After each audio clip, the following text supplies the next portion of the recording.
எப்படி சுத்தமாக தெரியலையே. லைட்டை போடு வண்டிக்கு லைட்டை போடு.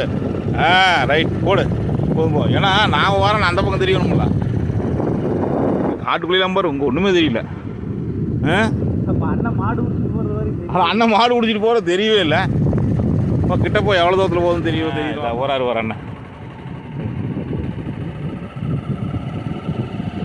அண்ணா என்ன 3 மணி பயங்கரமாக பெய்யுது. நல்லா பெய்யுது. மேட்சில் போதாங்கண்ணா.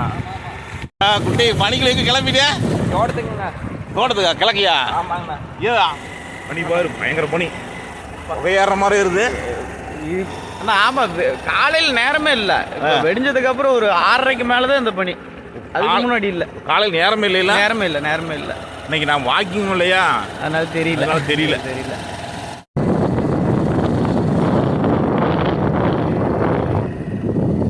ரொம்ப நாளைக்கு அப்புறம் இந்த 3 மணி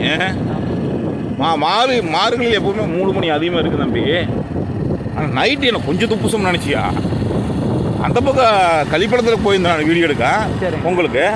அந்த பக்கம்லாம் 4 துளி பெய்யுது. அது ரோடு வார் தெரியவே இல்லை. அங்கே கிராஸ் ஆகி போகிற தெரியவே இல்லை. அதுதான் தம்பி லைட் போல்ட்டு வரணுங்கிற ராத்திரிக்கு எங்கே கிட்ட வர வரைக்கும் தெரியல. அது வச்சு 50 அடி தெரியுது தம்பி.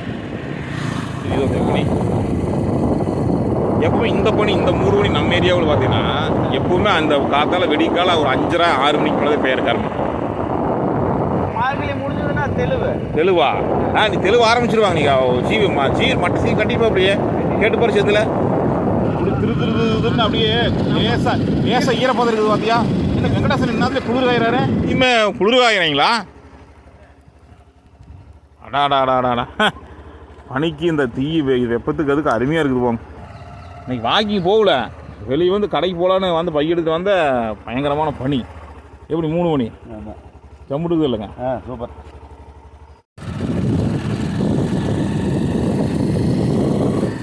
ஞாயிற்றுக்கிழமையில் லீவுப்பா. ஊருக்கு எப்படி வருது பார்த்தியா. சரியான பனிவோம்.